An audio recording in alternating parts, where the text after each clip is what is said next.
Hello everyone, कैसे हैं आप लोग। Welcome back to my channel that is Abhilasha blogs. I hope कि आप लोग अच्छे होंगे और अपनी पढ़ाई भी अच्छे से कर रहे होंगे। लास्ट वीडियो में मैंने आपके साथ साइंस टीचिंग यानी कि विज्ञान शिक्षण थर्ड सेमेस्टर के फर्स्ट चैप्टर में टॉपिक को डिस्कस किया था। बेसिकली नेचर ऑफ साइंस में जो भी टॉपिक है उसको मैंने डिस्कस किया था, science as a product and science as a process. आज जो मैं अपना नेक्स्ट वीडियो लेके आई हूँ, इट्स ऑल अबाउट CTET 2023 2022 से 2023, क्योंकि दिसंबर से जनवरी की एग्ज़ाम है, तो उसमें जो भी हमारी CTET की नोटिफिकेशन आई है ये उसके बारे में है। तो जैसा कि काफ़ी 1.5-2 महीने से CTET की नोटिफिकेशन आई हुई थी, फॉर्म फिलिंग की डेट नहीं आ पा रही थी। बच्चों का ऐसा लग रहा था कि कब फॉर्म आएगा और कब वो अप्लाई करेंगे, क्योंकि ऐसा होता है ना, साल भर से हम वेट कर रहे होते किसी भी वैकेंसी या नोटिफिकेशन का, तो हमें लगता है कि कब आए।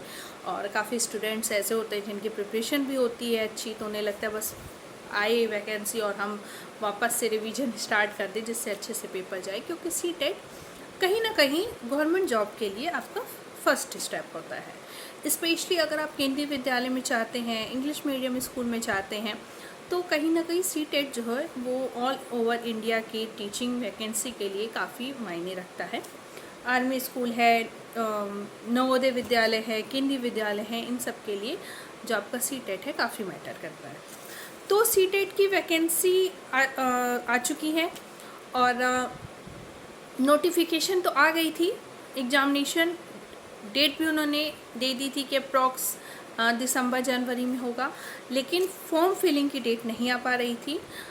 और जैसा कि मैंने आपको लास्ट वीडियो में बताया था कि TCS का थोड़ा बिजी शेड्यूल होने की वजह से वो अपनी नोटिफिकेशन नहीं दे पा रहे थे। फाइनली वो आ गई है, तो आज बस मैं उसके बारे में आपको बताने वाली हूँ। तो देखिए, पहली बात तो CTET की फॉर्म जो आया है उसका फॉर्म फिलिंग का स्टार्टिंग डेट है आपका 31 अक्टूबर से, यानी कि फॉर्म फिलिंग डेट स्टार्ट हो चुकी है।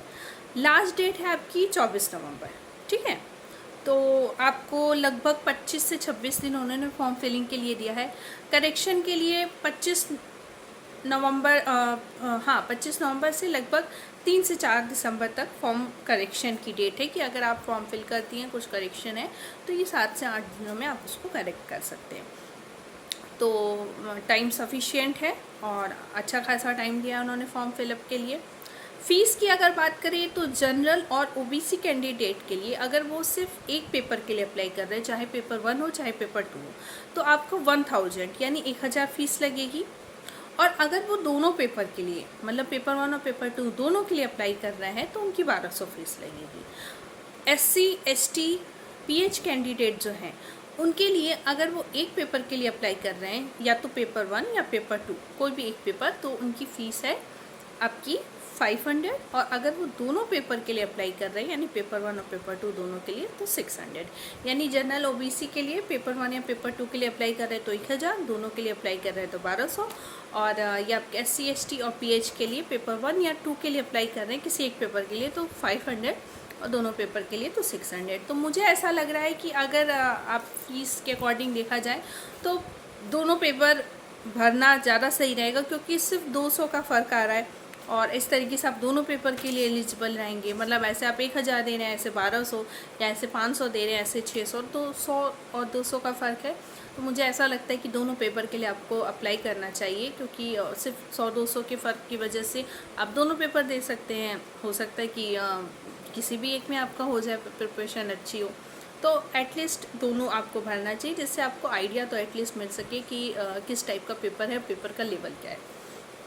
उसके बाद टाइमिंग की बात करें तो 2 शिफ्ट में इन्होंने पेपर रखा है। दिसंबर लास्ट से जनवरी लास्ट तक पेपर चलेगा, ऐसा इन्होंने दिया है। और फरवरी लास्ट तक ये रिजल्ट दे देंगे। तो दिसंबर लास्ट से जनवरी लास्ट 1 महीने तक पेपर चलेगा। 2 शिफ्ट में पेपर होगा। पहला शिफ्ट इन्होंने दिया है 9:30 to 12, यानी कि सुबह 9:30 से दोपहर 12 बजे तक 2.5 घंटे का पेपर। सेकेंड शिफ्ट है 2:30 to 5, यानी 2:30 बजे से शाम के 5 बजे तक। तो 9:30 से 12, फिर 2.5 घंटे का गैप, 2:30 से 5। तो ये 2 शिफ्ट में पेपर करने वाले हैं। ओवरऑल टाइम की बात करें तो 2.5 घंटे यानी 150 मिनट्स दिए जा रहे हैं। क्वेश्चन की बात करें तो 150 क्वेश्चन है, यानी एक एवरेज एक क्वेश्चन पे आपको 1 मिनट दे रही है सीटेट के लिए आपको सीबीएसई बोर्ड। पेपर 1 की अगर बात करें तो पेपर 1 में देखिए 150 क्वेश्चन होंगे, 30 क्वेश्चन होंगे आपके सीडीपी के, 30 क्वेश्चन होगा लैंग्वेज 1 का और 30 क्वेश्चन होगा लैंग्वेज 2 का। ये तीनों जो पार्ट है पेपर का ये कंपलसरी है सबके लिए। सीडीपी, लैंग्वेज 1, लैंग्वेज 2 ये सबके लिए कंपलसरी है। उसके बाद 30 क्वेश्चन होगा आपका ईवीएस का और 30 क्वेश्चन होगा मैथ्स का अगर आप मैथ्स के लिए अप्लाई कर रहे हैं, 30 क्वेश्चन होगा सोशल साइंस का अगर आप आर्ट्स के लिए अप्लाई कर रहे हैं। तो language 1, language 2, CDP is common for all, EVS and maths for science student, EVS and social science for arts student. Language 1, language 2 की बात करें तो टोटल ओवरऑल 20 लैंग्वेज इन लोगों ने दी है, 20 लैंग्वेज दी हुई है। उसमें से कोई 2 लैंग्वेज जो आपको सुटेबल लगे आप ऑप्ट कर सकते हैं। यूपी बिहार के जैसे स्टूडेंट हैं वो हिंदी और इंग्लिश ऑप्ट करेंगे, उसके अलावा गुजराती, राजस्थानी, तेलुगु, तमिल जो भी हैं तो वो 20 लैंग्वेज में से कोई 2 लैंग्वेज आपको सेलेक्ट करनी है। पेपर 2 की बात करें तो उसमें भी सीडीपी, लैंग्वेज 1, लैंग्वेज 2 ये 150 क्वेश्चन सबके लिए कंपलसरी है। आप साइंस के स्टूडेंट हैं तो 60 क्वेश्चन आपके मैथ और साइंस के होंगे, जो वहाँ मैथ और ईवीएस था यहाँ मैथ और साइंस होगा।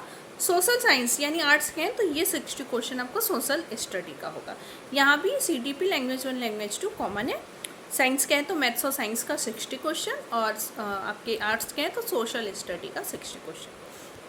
लेवल की बात करें तो अगर आप पेपर 1 के लिए अप्लाई कर रहे हैं यानी क्लास 1 to 5th के लिए, तो इसमें आपकी सीडीपी और लैंग्वेज 1, लैंग्वेज 2 की बात मैं नहीं कर रही हूँ। आपका ईवीएस, मैथ्स, सोशल साइंस ये सब कुछ जो भी अगर आप पढ़ना चाहते हैं तो एनसीईआरटी क्लास 1 to 5th की बुक से पूछता है। पेपर 2 की बात करें यानी आप क्लास 6 to 8th के लिए टीचर बन रहे हैं तो यहाँ पे सीडीपी, लैंग्वेज 1, लैंग्वेज 2 को अगर हटा दें तो वो भी आपका मैथ्स और साइंस का 60 क्वेश्चन या फिर सोशल साइंस का वो आपका सीबीएसई बोर्ड की एनसीईआरटी बुक के 6 to 8th क्लास की बुक से आता है। यानी अगर आप ईवीएस और मैथ्स प्रिपेयर करना चाहते हैं तो एनसीईआरटी, सीबीएसई बोर्ड की एनसीईआरटी 1 to 5th क्लास की पढ़िए। पेपर 2 के लिए प्रिपेयर करना चाहते हैं तो सीबीएसई बोर्ड की एनसीईआरटी 6, 7th, 8th क्लास की आपको पढ़नी रहेगी। लेवल ये है। और जो केंद्रीय विद्यालय की एग्जाम होती है उसका लेवल 9 to 10th बुक का होता है, उसके लिए आपको क्लास 9th और क्लास 10th की एनसीईआरटी सीबीएसई बोर्ड की पढ़नी पड़ेगी केंद्रीय विद्यालय के लिए। इसके लिए पेपर 1 के लिए क्लास 1 to 5th की एनसीईआरटी पढ़िए और पेपर 2 के लिए क्लास 6 to 8th की एनसीईआरटी पढ़िए। उसके बाद अगर आप बात करें और इसमें भी पेपर 2 में भी 2.5 घंटे हैं, 150 क्वेश्चन, 150 मिनट्स। पासिंग परसेंटेज की बात करें तो 60% या एबव है। पासिंग परसेंटेज की बात करें तो 60% होता है, यानी 150 का 60% 90 मार्क्स होता है, यानी 90 मार्क्स या उससे ऊपर आपको लाने पड़ेंगे सीटेट में क्लियर करने के लिए। यानी सीटेट के 150 में से कट ऑफ इन्होंने रखा है 60%, यानी 150 में से 90 मार्क्स कट ऑफ है। 90 के ऊपर आपके जितने भी मार्क्स आते हैं आप सीटेट क्वालिफाइड माने जाओगे। वैलिडिटी की बात करें तो लाइफ टाइम है। वैलिडिटी की बात करें तो जो इसका स्कोर कार्ड है लाइफ टाइम वैलिड है, यानी अगर आप एक बार सीटेट क्वालिफाइड हो जाते हो, आपने सीटेट क्वालिफाई कर लिया तो ये जो आपका स्कोर कार्ड है, आपका ये जो रिजल्ट है ये लाइफ टाइम वैलिड रहेगा। यानी जहाँ भी जो भी वैकेंसी निकलती है और उसमें बोला जाता है कि CTET qualified candidates are required, तो आप उसमें अप्लाई कर सकते हो। लाइफ टाइम के लिए आपका ये स्कोर कार्ड वैलिड है। आपके कम मार्क्स आए हैं, नेक्स्ट टाइम आप फिर से अपीयर हो रहे हो, आप चाह रहे हो आपके और ज़्यादा मार्क्स आए, ओके इट्स गुड। वो जो मार्क्स आते हैं आप उसको किसी भी फॉर्म में लगा सकते हो, वो दूसरी बात है। सपोज आपके फर्स्ट टाइम 90 कट ऑफ है, 100 मार्क्स आए, आप सेटिस्फाइड नहीं हो, आपने फिर दिया, आपके 120 मार्क्स आ गए, तो अब आप ये अपना ये वाला जो आपका स्कोर कार्ड होगा उसको आप अप्लाई कर सकते हो, ये भी लाइफ टाइम वैलिड होगा। तो आप मार्क्स बढ़ाने के लिए दूसरी बार तीसरी बार पेपर दे सकते हो, लेकिन पहली बार भी अगर आपका 90 एबव मार्क्स आते हैं तो ये कार्ड आपका लाइफ टाइम वैलिड है, ठीक है। उसके बाद एग्जामिनेशन सेंटर की बात करें तो ये ना मुझे एक बहुत निगेटिव पॉइंट लगा इस सीटेट एग्जामिनेशन में। ऐसा हम अगर आप ऑनलाइन पेपर ले रहे हो तो मुझे नहीं लगता कि ये उम्मीद आपसे की जा सकती थी। एग्ज़ामिनेशन सेंटर की बात करें तो एग्ज़ामिनेशन सेंटर का क्राइटेरिया इन्होंने रखा है फर्स्ट कम फर्स्ट सर्व, पहले आइए पहले पाइए। क्या है इसका मतलब? जो बच्चा, सपोज मैंने अपना एग्ज़ामिनेशन सेंटर कानपुर डाला, अब कानपुर के लिए सपोज 100 सीट है, तो जो भी बच्चा पहले कानपुर का फॉर्म डालेगा उसको वो पहले सीट दे देंगे। जो थोड़ा लेट से डालेगा, सपोज मैं 10-12 नवंबर के बाद फॉर्म फिल कर रही हूँ, तो मुझे वो नहीं मिलेगा, दूसरी तीसरी जो मेरी प्रेफरेंस है उसका मुझे एग्ज़ामिनेशन सेंटर दिया जाएगा। ये चीज़ मुझे नहीं अच्छी लगी। देखिए, आप TCS से कंडक्ट करवा रहे हो एग्ज़ाम, IBPS के जो भी बैंक के एग्ज़ाम होते थे उसमें ये था कि आप जो एग्ज़ामिनेशन सेंटर डालोगे, चाहे वो SBI हो, RBI हो, IBPS का नॉर्मल बैंक हो, रूरल बैंक हो, जो भी हो, आप जो एग्ज़ामिनेशन सेंटर डालोगे वो ही वो लोग देते थे। कानपुर डाला तो कानपुर, इलाहाबाद डाला तो इलाहाबाद। ये नियम कि जो पहले डालेगा उसको पहले मिलेगा, ये मुझे नहीं समझ में आया। इस वजह से स्टूडेंट्स जल्दी, ये चीज़ मुझे बहुत सही नहीं लगी।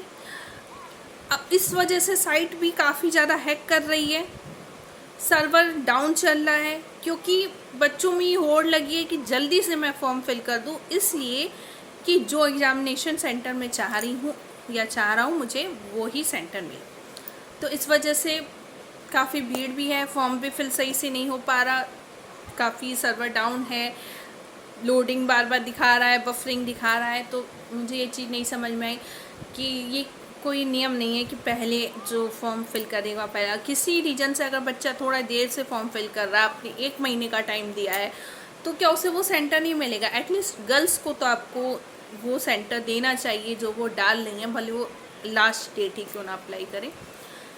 खैर, इसमें कुछ किया नहीं जा सकता है, इसलिए आपको सजेशन दूँगी कि जितना जल्दी से जल्दी हो सके अपना फॉर्म फिल कर दीजिए, क्योंकि चीज़ें कैसी भी हो, अगर वो हमें करनी है तो उसके प्रॉस एंड कॉन्स को हमें एक्सेप्ट करना पड़ेगा, हमारे पास कोई ऑप्शन नहीं है। तो बस आप सभी को सीटेट के एग्ज़ाम के लिए ऑल द बेस्ट। जल्दी से फॉर्म फिल कर दीजिए जिससे आपको आपके पसंद का एग्ज़ामिनेशन सेंटर मिल सके। तो ये एक छोटा सा डिटेल थी सीटेट फॉर्म की जो मैंने आपके साथ शेयर की।